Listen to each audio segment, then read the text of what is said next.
Assalamualaikum warahmatullahi wabarakatuh. Pemirsa yang budiman, ensiklopedia Islam kali ini kita masih mengupas tentang sejarah Ka'bah.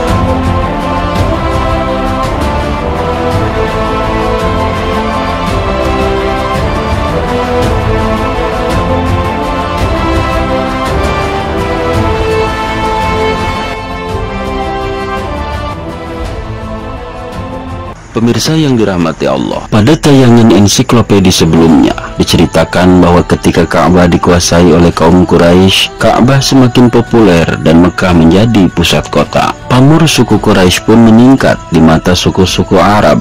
Jalinan hubungan antara suku-suku Arab yang setiap tahun mengutus kaumnya untuk berkunjung ke Ka'bah ataupun berdagang semakin baik dan harmonis. Setelah Qusay wafat, dilanjutkan oleh putra-putranya, yakni Bani Abdi Manaf dan Bani Abduddar. Lalu terjadi kesepakatan pembagian kekuasaan antara mereka. Keadaan ini berlanjut sampai masa Abdul Muthalib, dan ketika masa Abdul Muthalib berkuasa, sempat terjadi perselisihan antara Bani Hashim dan Bani Umayyah, namun bisa diselesaikan di depan hakim Nufail bin Abdul Uzza dan dimenangkan oleh Bani Hashim. Bani Hashim bertugas sebagai asikoya dan arifadah, yakni dua jabatan yang paling menonjol untuk menyediakan makanan dan minuman bagi para tamu yang datang berkunjung ke Ka'bah. Sementara Bani Umayyah bertanggung jawab atas al-hijabah, al-liwa, dan darun nadwah. Pada masa Abdul Muthalib berkuasa, lahirlah Nabi Muhammad SAW, dibarengi terjadinya peristiwa yang sangat bersejarah, yakni datangnya serangan pasukan gajah yang dipimpin oleh Raja Abrohah, seorang gubernur Yaman. Dan atas pertolongan Allah, pasukan gajah bisa dihalau dengan bala tentara Allah, yakni dengan pasukan burung ababil yang menghujani pasukan gajah dengan batu-batuan yang terbakar. Dan akhirnya pasukan gajah musnah binasa. Ka'bah pun aman dan tidak jadi dihancurkan atas kuasa dan pertolongan Allah Subhanahu wa Ta'ala.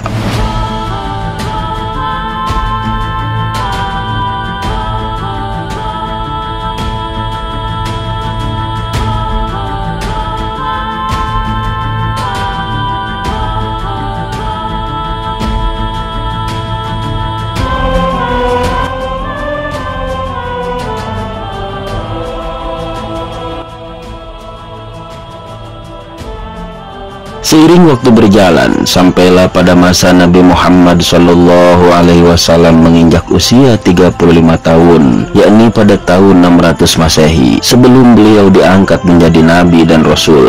Pada tayangan ensiklopedia Islam tentang sejarah Ka'bah pada edisi kedua disebutkan bahwa yang pertama merenovasi Ka'bah adalah Qusay bin Kilab, pemimpin awal kaum Quraisy.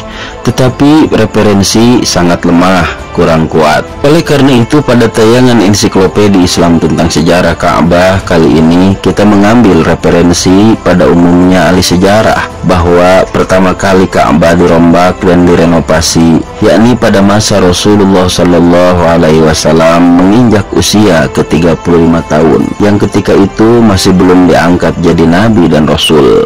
Bahkan dikisahkan bahwa Nabi SAW pun ikut serta dalam pembangunan Ka'bah ini.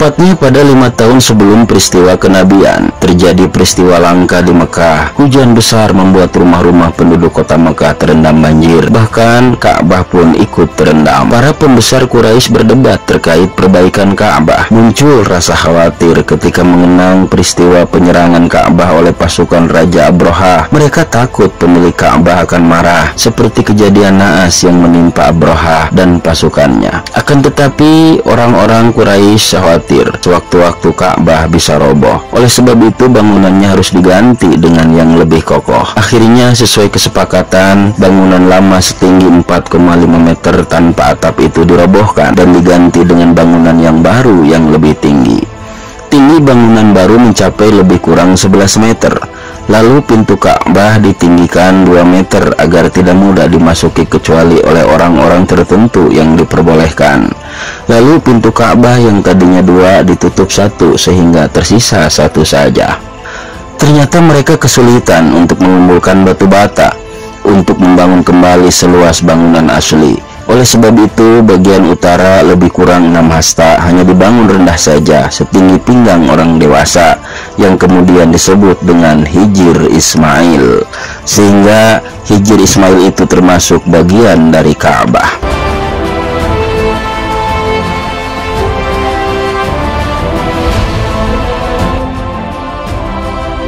Tatkala akan meletakkan kembali Hajar Aswad ke tempat semula, terjadilah perselisihan. Masing-masing suku mengklaim lebih berhak dari suku yang lain untuk meletakkannya. Perselisihan berlangsung sampai 5 hari. Hampir saja perselisihan itu menimbulkan pertumpahan darah di Tanah Suci. Untunglah ada usul dari Abu Umayyah Ibnul Mughirah untuk mengatasi perselisihan itu. Beliau berpendapat bahwa yang diberi kepercayaan meletakkan batu mulia itu adalah orang yang pertama-tama memasuki masjid. Ternyata yang pertama memasuki Masjidil Haram adalah Muhammad bin Abdullah. Mengetahui Muhammad bin Abdullah yang mereka juluki Al-Amin pada waktu itu yang akan meletakkannya, mereka semua setuju. Maka Muhammad bin Abdullah meminta dibentangkan sehelai kain. Ditaruhnya Hajar Aswad ke atas kain itu, lalu dia meminta perwakilan semua suku untuk memegang bersama-sama ujung kain dan menggotong Hajar Aswad ke dekat tempatnya. Setelah itu Muhammad mengambil Hajar Aswad dan meletakkan kembali ke tempatnya semula. Dengan cara yang bijaksana ini, semua suku merasa puas karena tidak ada yang diperlakukan lebih dari yang lainnya. Bangunan Ka'bah seperti itu tidak pernah dirubah lagi, kecuali setelah Fathu Mekah. Nabi pernah menyatakan kepada Siti Aisyah, "Wahai Aisyah, dulu kaummu kekurangan batu bata sehingga sebagian bangunannya tidak ditinggikan. Kalau aku tidak ingin dikatakan mereka merubah bentuk Ka'bah, tentu akan aku kembalikan kepada bangunan seperti semula."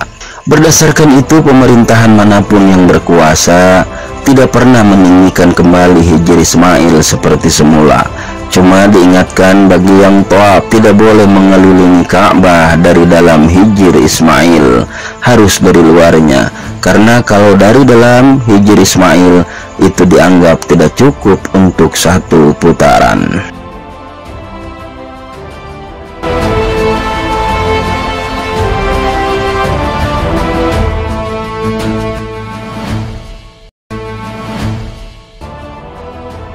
Adalah Hajar Aswad. Imam At-Tabari menyandarkan riwayat pada Ali bin Abi Thalib radhiyallahu an. Ia berkata, Nabi Ibrahim alaihissalam lah yang membangun pondasi Ka'bah dan Nabi Ismail alaihissalam meninggikan. Kemudian Nabi Ibrahim alaihissalam dan Nabi Ismail alaihissalam meninggikan bangunannya sampai pada posisi rukun atau sudut Ka'bah.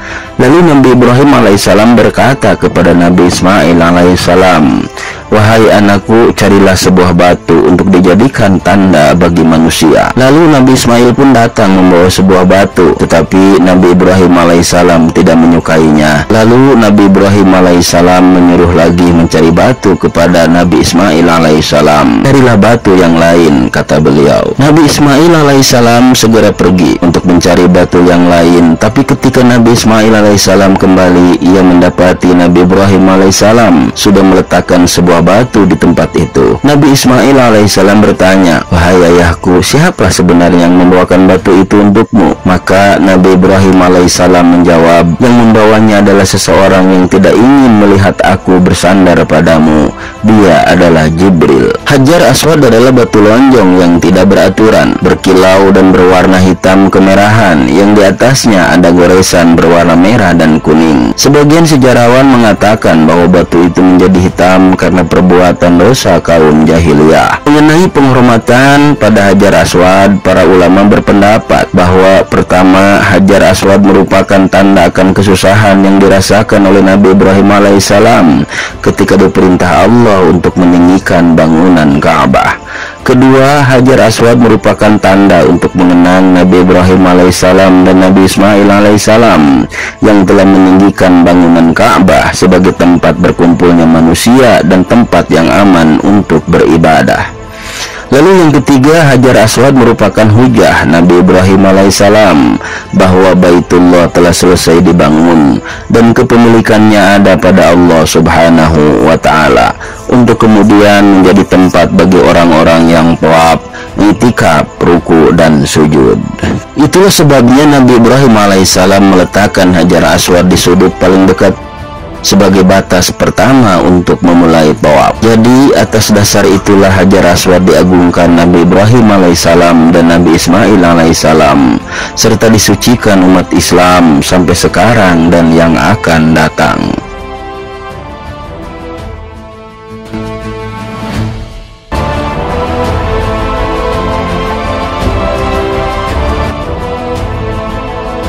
Imam Ahmad dan Imam Al-Bukhari meriwayatkan bahwasanya Rasulullah Shallallahu Alaihi Wasallam berhenti di Hajar Aswad dan bersabda, "Sesungguhnya aku tahu engkau hanyalah batu yang tidak mendatangkan bahaya ataupun manfaat." Lalu setelah beliau bersabda seperti itu, beliau mengecup Hajar Aswad. Demikian juga ketika Abu Bakar dan Umar bin Khattab ketika mereka menunaikan ibadah haji bersama kaum muslimin, pada masa itu pun melakukan hal yang sama, yakni mengecup Hajar Aswad. Nabi Muhammad Shallallahu Alaihi Wasallam bersabda, "Hajar Aswad adalah sumpah Allah yang ada di bumi. Semoga Allah memberikan manfaat bagi kita yang mencium dan mengusapnya. Semoga Allah mempertemukan siapapun yang rindu padanya."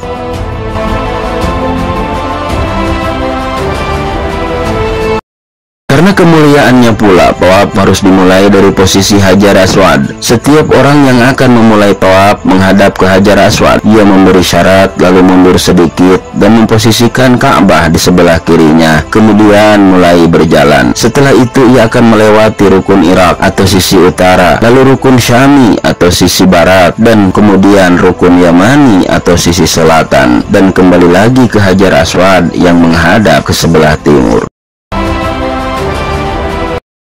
Ada sebuah riwayat tentang Hajar Aswad bahwa ketika Bani Bakar dan Abdi Manaf bin Kinana bin Gaishan bin Khuza'ah mengusir keturunan Jurhum dari wilayah Mekah, Amr bin Haris bin Madad al-Jurhum membawa serta 2 patung emas kepala rusa dan Hajar Aswad dan dipendam di sumur Zam-Zam. Seterusnya mereka berangkat menuju Yaman. Namun pemendaman Hajar Aswad di dalam sumur Zam-Zam tidak bertahan lama, karena seorang wanita dari Bani Khuza'ah memberitahukan kepada kaumnya bahwa dia melihat orang Jurhum memendam Hajar Aswad di sumur Zam-Zam. Kemudian mereka meletakkan Hajar Aswad kembali ke tempatnya. Hajar Aswad dahulu berbentuk suatu bongkahan, namun setelah terjadinya penjarahan yang terjadi pada tahun 317 Hijriah pada masa pemerintahan Al-Qahir Billah Muhammad bin Al-Mu'tadid, Hajar Aswad menjadi 8 bongkahan kecil, rusak akibat dalam pengambilannya dengan cara mendongkel dari tempatnya. Adalah Abu Tahir Sulaiman bin Abu Sa'id Al-Husain Al-Janabi, tokoh golongan Qaramithah, salah satu kelompok aliran Syiah pada masanya. Setelah menggegerkan dunia Islam dan melakukan kerusakan dan peperangan terhadap kaum muslimin. Kisahnya pada musim haji tahun 317 Hijriah, tepatnya pada hari Tarwiyah atau tanggal 8 Dzulhijjah, orang-orang Qaramithah melakukan huru-hara di tanah haram.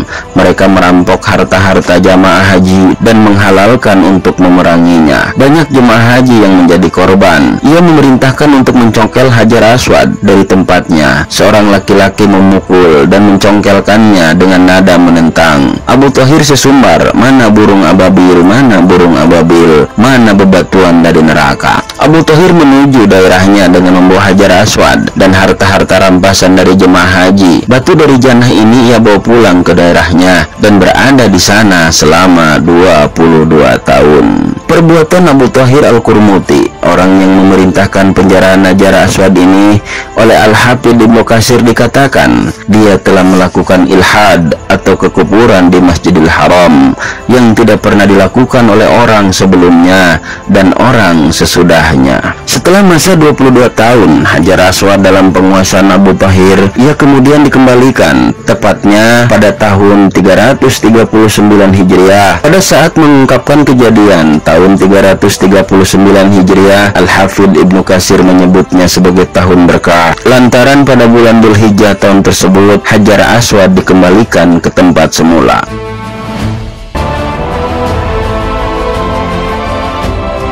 Peristiwa kembalinya Hajar Aswad sangat menggembirakan segenap kaum muslimin. Pasalnya, berbagai usaha dan upaya untuk mengembalikannya sudah dilakukan. Pada tahun 339 Hijriah, sebelum mengembalikan ke Mekah, orang-orang Qoromitoh mengusung Hajar Aswad ke Kufah dan menggantungkannya pada 7 tiang Masjid Kufah agar orang-orang dapat menyaksikannya. Lalu saudara Abu Thahir menulis ketetapan, kami dahulu mengambilnya dengan sebuah perintah dan sekarang kami mengembalikannya pun dengan perintah juga, agar pelaksanaan manasik haji umat menjadi lancar.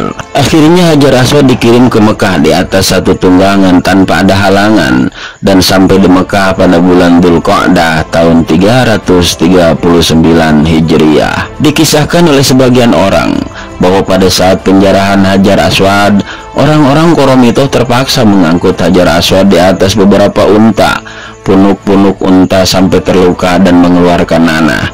Tetapi saat dikembalikan ke Mekah hanya membutuhkan satu tunggangan saja, tanpa terjadi hal-hal aneh dalam perjalanan.